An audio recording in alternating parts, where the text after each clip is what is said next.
بسم اللہ الرحمن الرحیم۔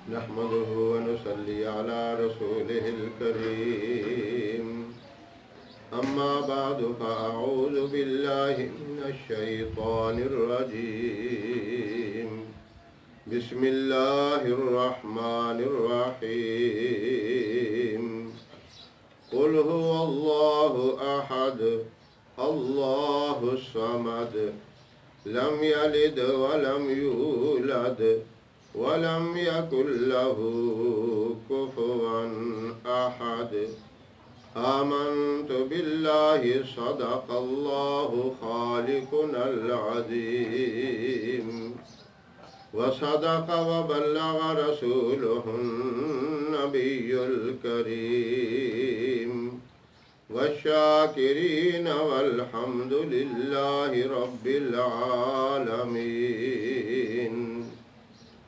محترم سامعین، السلام علیکم ورحمۃ اللہ وبرکاتہ۔ میں قاری محمد الیاس آزاد ہزاروی شاذلی اپنے چینل سے آپ کے ساتھ مخاطب ہوں۔ آج جو وظیفہ میں آپ کے ساتھ شیئر کرنا چاہتا ہوں وہ بہت ہی اہم اور بہت ہی مجرب ہے۔ یہ وظیفہ میں نے پہلے بھی بتایا ہے لیکن وہ اور طریقے سے بتایا گیا ہے۔ اب اس کا یہ دوسرا طریقہ ہے۔ یہ میں اس لیے بتا رہا ہوں کہ بہت سے لوگ اس معاملے میں پوچھتے ہیں، وہ لوگ جو اولاد کی نعمت سے محروم ہیں۔ یہ خاص طور پر ان لوگوں کے لیے وظیفہ ہے۔ قرآن پاک کی کچھ آیات، کچھ صورتیں ایسی ہیں کہ اللہ نے ان کے اندر خاص فضیلت رکھی۔ جس طرح سورہ یاسین، اس کی اپنی فضیلتیں ہیں۔ سورہ واقعہ، اس کی اپنی فضیلتیں ہیں۔ سورہ رحمان، اس کی اپنی فضیلت ہے۔ سورہ فاتحہ، اس کی ایک خصوصی اپنی فضیلت ہے۔ اسی طرح سورہ اخلاص کے اندر اتنی عظیم فضیلت ہے کہ اس کے فوائد جو ہیں علماء نے لکھے ہیں کہ 60 قسم کے اس کے فوائد ہیں، اور ان فوائد میں سے سب سے کم درجے کا جو فائدہ ہے وہ یہ ہے کہ اللہ رب العزت اس سورت کا ورد کرنے والے کو آخری وقت کلمہ نصیب فرمائے گے۔ اب کتنا بڑا انعام ہے، جسے کلمہ نصیب ہو گیا سمجھو آخرت کی ساری نعمتیں اسے مل گئی، کامیابی ہی کامیابی مل گئی۔ اور دوسری یہ بات ہے کہ جو بھی عمل کرنا ہو وہ ذہن کے اندر مکمل طور پہ رکھنا ہے۔ یہ نہیں ورد آدمی کر رہا ہو اور خود کہیں اور جگہ گھوم رہا ہو، دماغ اس کا حاضر نہ ہو، دماغ کسی اور کام میں لگا ہو اور زبان ورد کر رہی ہو، تو اس کا فائدہ کوئی نہیں ہوتا۔ ٹھیک ہے، قرآن پاک کی یہ عظمت ہے کہ ثواب اللہ پھر بھی دے دیتے ہیں، لیکن وہ ثواب تک محدود ہوتا ہے۔ اور اگر ذہن کے اندر اس کا پورا استحضار ہو، پورا مائنڈ اس بات کی طرف متوجہ ہو، تو پھر اللہ اس کام کو بھی کر دیتے ہیں۔ اب یہ جو آپ سے اصل بات میں شیئر کرنا چاہتا ہوں اسے توجہ سے سنیں۔ سورت اخلاص کا عمل صرف 10 دن کا عمل ہے. 10 دن میں صرف رات کو یہ عمل کرنا ہے کہ ہر رات 1000 مرتبہ سورت پڑھنی ہے. اس طرح 10 دنوں میں 10,000 مکمل کرنی ہے. اب یہ بھی ضروری نہیں ہے کہ ہر رات 1000 ہی مرتبہ پڑھیں. آپ ایک رات میں 2000 پڑھ لیں تب بھی ٹھیک ہے، دوسری رات میں کم پڑھ لیں. کم اور زیادہ ہو اس میں کوئی حرج نہیں ہے، لیکن 10ویں رات کو 10,000 مکمل ہو جانے چاہیے اس کی تعداد. اب یہ بھی نہیں ہو کہ 1 یا 2 دن میں ہی آدمی پوری کر لے. پڑھنے میں تو آدمی پڑھ سکتا ہے، لیکن ہر رات میں تھوڑا ہو زیادہ ہو اس سورت کو پڑھنا ہے. اس طریقے سے آپ نے 10,000 کا عدد پورا کرنا ہے. اور دن میں دعا مانگنی ہے. دعا بھی مکمل اللہ کی ذات کا استحضار رکھ کے، یعنی دعا مانگتے ہوئے یہ سمجھیں کہ میں اللہ کو دیکھ رہا ہوں.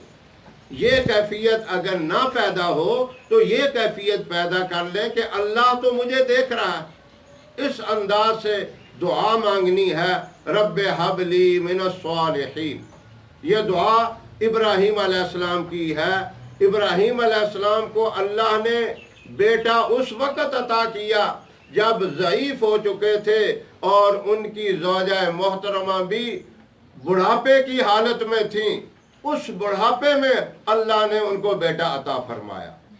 تو اسی طرح جو آدمی بھی خلوص کے ساتھ اور اللہ کو ذہن کے اندر حاضر سمجھ کے یہ دعا مانگتا ہے، اللہ اس کی اس حاجت کو پورا کرتے ہیں.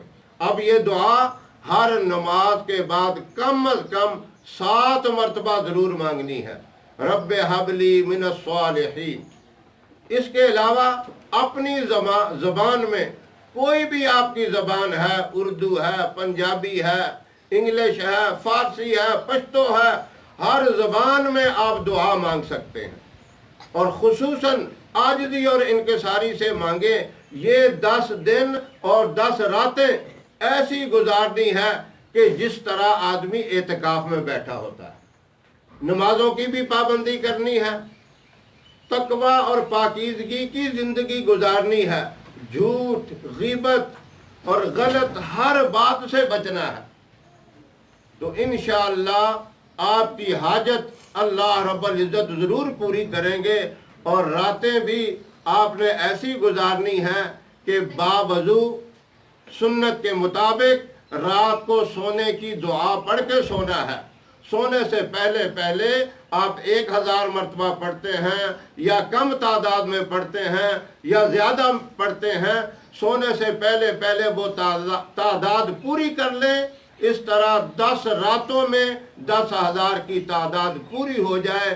اور آخری رات جو ہے رو رو کر اللہ سے مانگیں. آپ کا رونا ایک آنسو اللہ کے ڈر اور خوف سے نکل جانا جہنم کی آگ کو بجھا کے رکھ دے گا، ٹھنڈا کر کے رکھ دے گا، اللہ کے غصے کو ٹھنڈا کر کے رکھ دے گا. دنیا ما فیہا کا پانی، سمندروں کا، دریاؤں کا، ندی نالوں کا جہنم کی آگ پہ ڈال دو، جہنم کی آگ اور زیادہ بڑھے گی. لیکن اللہ سے ڈرتے ہوئے ایک آنسو نکل گیا، وہ جہنم کی آگ کو بھی ٹھنڈا کر کے رکھ دے گا، اللہ کے غصے کو بھی ٹھنڈا کر دے گا.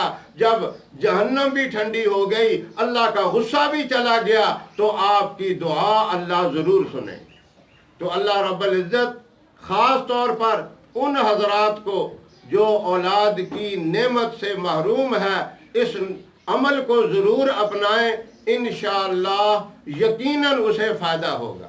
ہماری یہ ویڈیو آپ کو پسند آئے اسے لائک کریں، شیئر کریں اور ہمارے چینل کو سبسکرائب ضرور کریں تاکہ ہماری آنے والی ویڈیوز کی اپڈیٹ آپ تک آسانی سے پہنچتی رہے اور آپ نئے وظائف اور مجرب باتوں سے مستفید ہوتے رہیں.